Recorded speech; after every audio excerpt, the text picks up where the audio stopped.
अरे सही आगे। जय हिंद दोस्तों, नमस्कार। मैं सिग्मा कोचिंग सेंटर में आप सभी बच्चों का स्वागत करता हूं। ठीक है, आज हम पढ़ेंगे केमिस्ट्री के बारे में, यानी रसायन विज्ञान के बारे में। आप सब तैयार हैं रसायन विज्ञान पढ़ने के लिए? आप लोग बोलिए, कोई दिक्कत नहीं।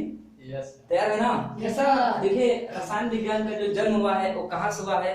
ये मिस्र देश से हुआ है। कहाँ से हुआ है? मिस्र देश से रसायन विज्ञान का जन्म हुआ है। केमिस्ट्री यानी रसायन विज्ञान का जो जन्म हुआ है कीमिया शब्द से हुआ है। कहाँ से हुआ है? कीमिया शब्द। कीमिया का अर्थ होता है कीमिया। कीमिया का जो अर्थ होता है वो होता है काली मिट्टी। क्या होता है? काली मिट्टी। क्या होता है? यानी इसका जो जन्म हुआ है वो कीमिया से हुआ है, और कीमिया का अर्थ होता है काली मिट्टी। सबसे पहले रसायन विज्ञान यानी केमिकल रिएक्शन जो देखा गया था वो काली मिट्टी में देखा गया था। किसमें देखा गया था? काली मिट्टी में देखा गया था। देखिए, अगर हम रसायन विज्ञान पढ़ते हैं, अगर हम कोई भी चीज अगर हम पढ़ाई करते हैं या कोई भी चीज हमारे पास है तो हर में क्या होता है? रसायन विज्ञान होता है। ठीक है, यानी और रसायन विज्ञान और फिजिक्स, जहाँ पे फिजिक्स होगा वहां पे रसायन विज्ञान होगा। यानी जहाँ पर केमिस्ट्री होगी वहां पे फिजिक्स होगा, यानी जहाँ पे रसायन विज्ञान होगा वहां पे क्या होता है? एक आपका फिजिक्स भी होता है। इन दोनों को हम रिलेट करके पढ़ते हैं। ठीक है, जिस तरह से क्या होता है ना, जहाँ पे लड़का होता है वहां पे लड़की होती है। हाँ, तो इसी तरह दोनों से क्या करते हैं? रिलेट करके पढ़ते हैं। केमिस्ट्री बहुत आसान सब्जेक्ट है, इसमें कोई घबराने की बात नहीं है, सबको आराम से आ जाएगा, कोई दिक्कत नहीं है। ठीक है, आइए देखते हैं इसमें किस तरह से इसमें पदार्थों का वर्गीकरण किया गया है। सबसे पहला का जिसमें पदार्थों का वर्गीकरण, तो इससे पहले हमें जानना है कि पदार्थ क्या होता है। पदार्थ मतलब क्या चीज होती है? तो पदार्थ बाबू दुनिया की हर एक चीज, मार्कर, पेन, कुर्सी, टेबल, मेज, ये हमारा जो व्हाइट बोर्ड है, ये दुनिया के हर चीज किसी न किसी पदार्थ से मिलकर हर चीज पदार्थ है। क्या है? हर दुनिया में सभी चीज पदार्थ है, बस एक प्रकाश को छोड़ के, यानी लाइट को छोड़ के दुनिया का हर चीज क्या है? पदार्थ है। पदार्थ में वो गुण होता है जो स्थान घेरता है, जिसका अपना जो स्थान घेरता है, जिसका कुछ वेट होता है, ठीक है, जिसका कुछ वजन होता है, वो सब चीज क्या होता है? पदार्थ है। दुनिया को कोई ऐसा चीज है जो एक पदार्थ है, या ये मार्कर है, ये स्थान नहीं घेरेगा, ये भी स्थान घेरेगा, अपनी जगह पे स्थान घेरता है। तो दुनिया का हर चीज क्या होता है? ये आपका पदार्थ होता है, बस एक लाइट को छोड़कर, यानी प्रकाश को छोड़कर। अब देखते हैं पदार्थों का वर्गीकरण कैसे किया गया है, किस किस तरह से उनको वर्ग बना, जिससे कभी कोई चीज होती है कि हम दूसरे को वर्ग बना के पढ़ते हैं। ठीक है, उसको आसान करने के लिए क्या करते हैं? वर्ग बना के पढ़ते हैं। तो अब हम पदार्थों का वर्गीकरण दो भागों में करते हैं। एक तो होता है फिजिकल, एक होता है रासायनिक। यानी फिजिकल मतलब भौतिक आधार होता है, एक भौतिक आधार पर करते हैं और एक रासायनिक आधार पर करते हैं। जो फिजिकल आधार, भौतिक आधार है, तो वह आधार होता है जिसमें हम देख सकते हैं। भौतिक आधार यानी इसको इंग्लिश में बोलते हैं फिजिकल। फिजिकल मतलब जो हाथ से हम कर सकते हैं, जो हम तोड़ कर, जैसे इसको तोड़ सकते हैं, कोई काम हम हाथ से कर सकते हैं, उसको हम फिजिकल बोलते हैं। जो फिजिकल जो हम उसको क्या होता है कि फिजिकल में हम लोग उसको अपने हाथ से कर सकते हैं, ऐसा काम हाथ से कर सकते हैं, उसको तोड़ फोड़ कर सकते हैं। जैसे अगर आप लोग बायोलॉजी पढ़े हो तो बायोलॉजी में होता है एक फिजिकल पाचन होता है, एक केमिस्ट्री पाचन मतलब केमिकल पाचन होता है। तो फिजिकल में ये होता है जैसे हम दांत से तोड़ते हैं तो ये फिजिकल होता है। लेकिन वही अगर हमारे पेट के अंदर जो हाइड्रोक्लोरिक एसिड जो भोजन को पचाने का काम करता है, डाइजेस्टिंग करने का काम करता है, तो वो क्या होता है? वो केमिकली होता है। इसी तरह ये भी है, एक होता है भौतिक आधार पर, एक होता है रासायनिक आधार पर। तो रसायन विज्ञान को हम दो भागों में बांट के पढ़ते हैं। कितने भागों में? रसायन विज्ञान को हम कितने भागों में बांटते हैं? दो भागों में बांटते हैं। एक होता है भौतिक आधार, एक होता है रासायनिक आधार। यानी एक उसके भौतिक आधार के हिसाब पे, यानी उसके भौतिक अवस्था के आधार पर हम रसायन विज्ञान को बांटते हैं। उसके कितने प्रकार होते हैं? एक होता है उनके रासायनिक यानी उसके केमिकल के आधार पर बांटते हैं कि एक किस तरह का है। ठीक है, तो भौतिक आधार के बारे में आप लोग फिजिक्स में पढ़े होंगे, लेकिन नहीं पढ़े होंगे तो हम आपको अभी बता देते हैं क्या होता है। भौतिक आधार में होता है, इसका पहला, किसी भी पदार्थ की तीन अवस्था होती है। भौतिक आधार के हिसाब से किसी भी पदार्थ की कितनी अवस्थाएं होती हैं? तीन अवस्थाएं होती है। अब तक हमने कितने अवस्था पढ़ा? तीन अवस्था होता है, लेकिन ये सही है? नहीं। पदार्थ की कितनी अवस्था होती है? 5 अवस्था होती है। कहोगे आप लोग, अरे सर क्या पढ़ा गए हैं क्या? कि पदार्थ, हम तो जिंदगी भर 5 पदार्थ की 3 अवस्था पढ़े हैं, ठोस, द्रव और गैस, लेकिन नहीं, पदार्थ की कितनी अवस्था होती है? पदार्थ की 5 अवस्था होती है। एक होती है प्लाज्मा, एक होता है बोस-आइंस्टीन कंडेंसेट होता है, ठीक है। ये पदार्थ की 5वीं अवस्था है, ये 4थी अवस्था है, ठीक। अब भौतिक आधार पे हम पदार्थ को कितने भागों में बांटा है? जिसका मेन होता है वो 3 होता है, ठोस, द्रव, गैस, लेकिन ये 4थी और 5वीं अवस्था है। तो पहला है ठोस। ठोस किसे कहते हैं? तो ठोस बाबू, जो चीज ठोस होता है, जो स्थान घेरता है, जो जिसके अंतरा अणु जो होते हैं बिल्कुल क्या होते हैं, पास होते हैं, ठीक है, वो ठोस होता है। जैसे ये मार्कर क्या है? ये मार्कर क्या है? एक ठोस है। ठोस है बाबू, समझ रहे हो ना? मार्कर क्या है? ठोस है। दूसरा होता है द्रव। ठोस मतलब समझ गया ना? ठोस मतलब कठोर। ठोस मतलब क्या? कठोर। ठोस मतलब कठोर, जो क्या हो? कठोर हो। ठोस मतलब जो कठोर हो। उसके बाद से दूसरा आता है द्रव। जो द्रव मतलब होता है इसके अंतरा अणु जो होते हैं वो ठोस के अपेक्षा थोड़ा सा दूर होते हैं। ठोस के अपेक्षा थोड़ा सा दूर होते हैं, इसलिए क्या ये आसानी से बह जाते हैं। बहने समझ रहे हैं ना? यानी आराम से बह जाते हैं। जैसे पानी क्या होता है? पानी को डाला कहीं, अगर पानी को अगर गिलास से अगर नीचे डालेंगे तो क्या होता है? वो एक बह जाता है, ठीक। तो भौतिक आधार में पदार्थों की जो अवस्था है, पहला है ठोस और दूसरा है क्या? द्रव। दूसरा क्या है? द्रव। इसके अंतरा अणु बहुत पास होते हैं, इसलिए क्या होता है? कठोर। इसका अंतरा अणु जो होता है बिल्कुल पास होता है, इसलिए होता है कठोर। और इसका अंतरा अणु थोड़ा सा दूर होते हैं, इसलिए ये हो जाता है द्रव। ये आसानी से एक कहीं रखेंगे तो ये बहेगा नहीं? बहेगा। ये मार्कर हम कहीं रख देंगे तो कहीं इधर उधर डगर जाएगा? नहीं डगरेगा, क्योंकि ये क्या है? एक ठोस है। और दूसरा होता है द्रव।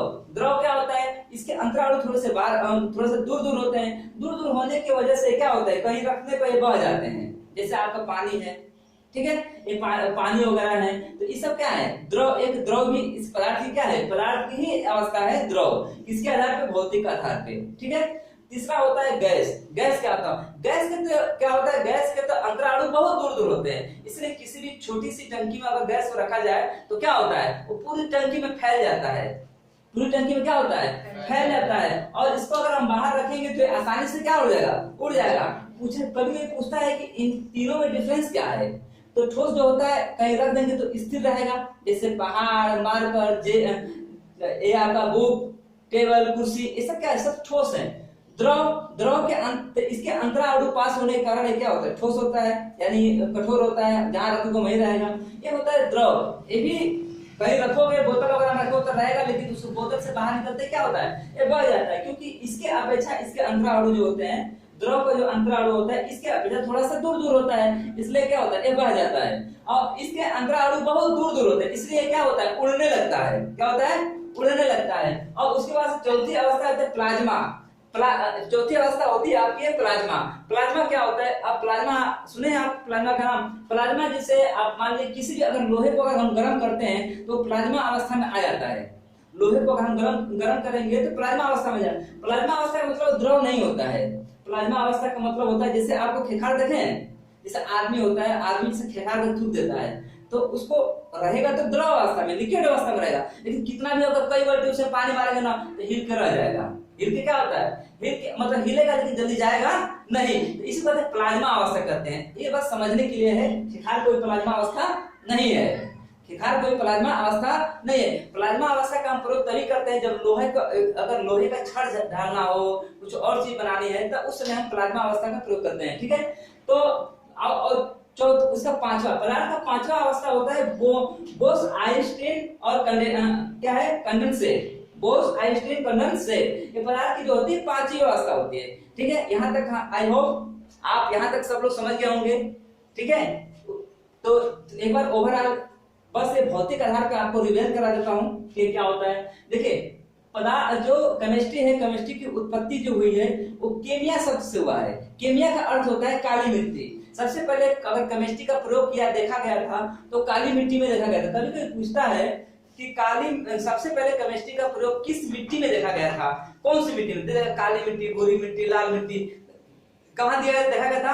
तो काली मिट्टी में। आप लोग को पता होना चाहिए कि कपास की खेती कहाँ होती है? काली मिट्टी में होती है। स्टैटिक जीके है, ठीक है। कपास खेती कहाँ होती है? काली मिट्टी में होती है, ठीक है। तो उसके बाद से पदार्थ की वर्गीकरण, यानी पदार्थ का वर्गीकरण को हम कितने भागों में बांटते हैं? 2 भागों में बांटते हैं। पढ़ने के लिए हम 2 भागों में बांटते हैं। बांट के पढ़ते हैं। एक होता है भौतिक आधार, दूसरी होती है रासायनिक आधार। भौतिक आधार जो होता है भौतिक आधार के आधार मतलब भौतिक आधार पे पदार्थों का जो वर्गीकरण किया गया है, यानी कहने का मतलब ये है कि पदार्थों का जो प्रकार होता है उसके भौतिक आधार पे, यानी फिजिकली आधार पे जो होता है वो 5 प्रकार के होते हैं। कितने प्रकार होते हैं? 5 प्रकार। अगर अब आपसे कोई पूछेगा पदार्थ कितने प्रकार के होते हैं तो पहले बताइएगा 5, ठीक है, पहले बताइएगा उसको, क्या बताएंगे? 5। अगर वो नहीं मानता कि हाँ हमें पता है 3 होता है मेन, लेकिन इसका चौथी और 5वीं व्यवस्था होती है, इसके बारे में आप पढ़े नहीं है, आप लोग पढ़ लीजिएगा फिर हमसे बात करिएगा, ठीक है, कोई दिक्कत नहीं है। तो पदार्थ की भौतिक आधार के पदार्थ का भौतिक वर्गीकरण के आधार पे क्या होता है, इसका भौतिक आधार पे पदार्थों का वर्गीकरण जो है कितने प्रकार होते हैं? 5 टाइप के होते हैं, यानी 5 प्रकार के होते हैं। पहला होता है ठोस, दूसरा होता है द्रव, और तीसरा होता है गैस, और चौथा होता है प्लाज्मा, और पांचवा होता है बोस-आइंस्टीन कंडेंसेट, ठीक है, कोई दिक्कत नहीं है। ठोस जो होता है बिल्कुल कठोर होता है, इसके जो अणु होते हैं वो बिल्कुल पास होते हैं। अब पास होने के कारण उनके बीच में क्या होता है? गैप नहीं होता है, उसके बीच में गैप नहीं होता है, इसलिए वो क्या होता है? कठोर होता है, ठीक है। दूसरा होता है द्रव। द्रव जो होता है उसके जो अंतरा अणु होते हैं थोड़ा सा ठोस के अपेक्षा थोड़ा सा दूर होते हैं, ठीक है। क्या होता है बाबू? दूर होता है। अगर बाबू दूर होता है तो दूर होने के कारण क्या होता है? थोड़ा सा ढीला रहेगा, और ढीला रहेगा तो जहां पर रखेंगे वहां से क्या हो जाएगा? बढ़ के निकल जाएगा इधर। और जो गैस होता है, इसकी जो पदार्थ की भौतिक आधार के आधार पर जो पदार्थ की तीसरी अवस्था जो गैस है, वो गैस के अंतरा अणु बहुत दूर होते हैं, यानी इससे बहुत गतिशील होते हैं, वो जहां होते हैं दाएं से उड़ जाएंगे। अगर 1 किलो अगर गैस आप लोग अगर 1 किलो गैस अगर आप गैस में बड़े से 15 लीटर अगर के डब्बे में अगर रख देते हैं तो पूरी तरह से फैल जाएगा, उसमें जहां मौका मिलेगा तहीं वो क्या हो जाएगा? उड़ जाएगा। और चौथा होता है प्लाज्मा, और पांचवा होता है आपका बोस-आइंस्टीन कंडेंसेट, ठीक है। बाकी सब आई होप आप लोग सब समझ गए होंगे। और उसके बाद देखते हैं कि पदार्थ के वर्गीकरण के आधार पर जो उसकी दूसरी अवस्था है रासायनिक आधार पे, उसके क्या क्या होता है। यानी मेन चीज आपको तो ये फिजिक्स में पढ़ने को मिलेगा। ये टोटल चीज क्या है ना, ये टोटल चीज फिजिक्स है, यानी भौतिक विज्ञान है। ये सब चीज आप भौतिक विज्ञान में पढ़ेंगे, लेकिन आपको पहले मैं बताया कि रसायन विज्ञान जो है भौतिक विज्ञान से मिलकर बना हुआ है। यानी दुनिया में विज्ञान का विज्ञान है तो कौन है? रसायन विज्ञान है। दुनिया में विज्ञानों का विज्ञान किसे कहा गया है? तो रसायन विज्ञान को कहा गया है। बाबू आप लोगों से पूछा जाता है, कभी क्वेश्चन आता है कि विज्ञानों का विज्ञान किसे कहा जाता है? तो रसायन विज्ञान कहा जाता है, क्योंकि दुनिया के हर चीज रसायन विज्ञान है। दुनिया की हर चीज रसायन विज्ञान के हिसाब से ही बनी होती है। कुर्सी बना है, मार्कर बना है, हर चीज के मतलब रसायन विज्ञान के सहयोग से ही बना हुआ है। तो फिजिक्स और रसायन विज्ञान दोनों क्या है? ये दोनों को पास लेके पढ़ते हैं। जिस तरह से हम बायोलॉजी अगर पढ़ते हैं तो जूलॉजी और बॉटनी को साथ लेकर पढ़ते हैं, जंतु विज्ञान वनस्पति में साथ लेकर पढ़ते हैं, तभी तो हमारा जितने भी डाउट होते हैं वो क्लियर होता है। तो उसी के हिसाब से हमने देखा कि भौतिक आधार पे हमने इसके बारे में पढ़ा। इसको आपको एक बार और पढ़ने को मिलेगा आपको भौतिक विज्ञान में।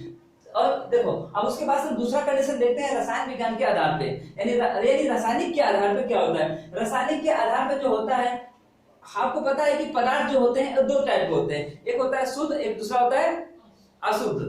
जैसे आप लोग कहीं दूध लेते होंगे तो एक तो प्योर दूध होता है, एक क्या होता है पानी मिलाने के तो क्या हो जाएगा? अशुद्ध दूध हो जाएगा, ठीक है। अशुद्ध को हम मिश्रण भी बोल सकते हैं। अशुद्ध को क्या बोलते हैं? मिश्रण भी बोलते हैं। मिश्रण का मतलब ये होता है उसमें कोई मिलावटी कर दिया है। जैसे आपने देखा वो चने में कंकड़ मिल जाते हैं, लोग अब प्रॉफिट कमाने के लिए चने में लाल वाला कंकड़ मिला देते हैं। जहां पे मान लीजिए कि 100 बोरे चने हैं, उसमें 2 बोरा अगर लड़का कंकड़ मिला देंगे तो चने की बोरे की संख्या कितनी हो जाएगी? 102। चना कितने रुपया? 60 रुपए किलो है। अगर एक में अगर 50 किलो होगा तो 1 कुंटल का फायदा हो जाएगा उसको, हो जाएगा कि नहीं? यानी खड़े 6000 रुपया का फायदा हो जाएगा उसको, हो जाएगा ना। तो इसीलिए तो वो क्या हो जाएगा? अशुद्ध रहेगा नहीं, अशुद्ध रहेगा। तो पदार्थ जो होते हैं रासायनिक आधारों पे, भौतिक आधार पे देख रहा आपने इतने प्रकार थे। अब इसके भी टाइप अलग अलग है। रासायनिक आधार पे पदार्थ जो होते हैं वो दो प्रकार के होते हैं, एक होता है शुद्ध, दूसरा होता है अशुद्ध। शुद्ध मतलब प्योर शुद्ध हो, अशुद्ध मतलब मिलावटी। अशुद्ध मतलब मिलावटी, ठीक है। उसमें अशुद्ध जो होता है वो भी क्या होता है? 2 टाइप का होता है, एक समान, एक होता है विषमान। एक होता है समान, एक होता है विषमान। और उस विषमान के बाद ये दूसरा जो चीज होता है वो शुद्ध। पहले अशुद्ध होता है, अशुद्ध जो है 2 प्रकार का होता है, एक होता है समान, दूसरा होता है विषमान। उसके बाद होता है शुद्ध। शुद्ध जो होता है वो भी 2 टाइप का होता है, एक तत्व और दूसरा होता है यौगिक। तत्व दूसरा होता है यौगिक। यौगिक मतलब क्या होता है? जुड़ना, यानी दो चीज से मिलकर बना हुआ है, ठीक है। तत्व, अब तत्व भी अपने आप में 3 प्रकार का होता है, यानी तत्व कितने प्रकार होते हैं? 3 प्रकार के होते हैं। एक होता है धातु, एक होता है अधातु, एक होता है धातु, एक होता है अधातु, और तीसरा होता है उपधातु, ठीक है। ये आपको कंडीशन पूछेगा, आप लोग आराम से जवाब दीजिएगा। यौगिक भी 2 प्रकार के होते हैं, एक होता है कार्बनिक, एक होता है अकार्बनिक। एक होता है कार्बनिक, एक होता है अकार्बनिक। आपको पता है अगर 1 कुंटल आपके पास लोहे है, 1 कुंटल लोहा है, उसको आप गर्म किए हैं, तो उसको गर्म करके एकदम लाल हो गया, मतलब ये प्लाज्मा अवस्था में आ गया, उसमें अगर आप 1 ग्राम उसमें हाइड्रोजन डाल देंगे ना, 1 ग्राम क्या करेंगे? हाइड्रोजन डालेंगे, तो वो स्टील बन जाएगा। क्या बन जाएगा? आगे समझाएंगे क्या क्या होगा, ठीक है। तो आपको आप लोगों को सब कुछ आसानी से याद हो गया सब। हाँ, देखो रिपीट कर देते हैं। रसायन विज्ञान के आधार पे पदार्थ कितने प्रकार होते हैं? 2 प्रकार के होते हैं। कौन कौन? शुद्ध, दूसरा होता है अशुद्ध। अशुद्ध 2 प्रकार के, 2 प्रकार के, एक होता है समान, दूसरा होता है मिश्रण। और शुद्ध जो होता है वो 2 प्रकार के होते हैं। कौन होता है? एक होता है तत्व, दूसरा होता है यौगिक। यौगिक जो होता है दो चीज से मिलकर बना होता है, ठीक है। तत्व के कितने प्रकार? 3 प्रकार। एक होता है धातु, एक होता है अधातु, और दूसरा होता है उपधातु, और तीसरा होता है उपधातु, ठीक है। और यौगिक जो होता है वो 2 प्रकार होते हैं, एक होता है कार्बनिक, दूसरा होता है अकार्बनिक। संपूर्ण रसायन विज्ञान यही है ना। धीरे धीरे पहले इसके बारे में पढ़ेंगे, इसके बारे में, फिर इसके बारे में, फिर डिटेल से पढ़ते जाएंगे, और लास्ट में क्या हो जाएगा आपको, उसके बाद से शुद्ध चीज पढ़ेंगे, क्या क्या शुद्ध है, क्या क्या अशुद्ध है। उसके बाद से पढ़ेंगे तत्व कैसे कहते हैं, है ना, तत्व किसे कहते हैं, यौगिक किसे कहते हैं। आपको तत्व में कितने प्रकार होते हैं? तत्व में 3 प्रकार होते हैं, धातु, अधातु, उपधातु। इन तीनों के बारे में पढ़ेंगे। यौगिक, कार्बनिक, अकार्बनिक, ये सब पढ़ेंगे। हमारा क्या होगा? केमिस्ट्री समाप्त हो जाएगा। आशा करता हूँ कि आप सभी को बहुत आशा करता हूँ कि आप सभी लोगों को मतलब एक पूरा जो आज का हमारा जो टॉपिक था पदार्थों का वर्गीकरण करके आपको समझाया गया था। आई होप आप लोगों को समझ में आया होगा। अब नेक्स्ट क्लास में अगले दिन प्रोवाइड कराऊंगा, जिसमें क्या होगा, सभी चीज के बारे में बारी बारी से समझाऊंगा, और समझा के आप लोग को डिटेल पूरा केमिस्ट्री, जिसको कुछ नहीं आता है केमिस्ट्री, उसकी पूरी फुल केमिस्ट्री आएगी। ये मेरी 100% की गारंटी है, ठीक है। क्योंकि और ठीक है, बस इतना ही आज के लिए, इतना ही। धन्यवाद।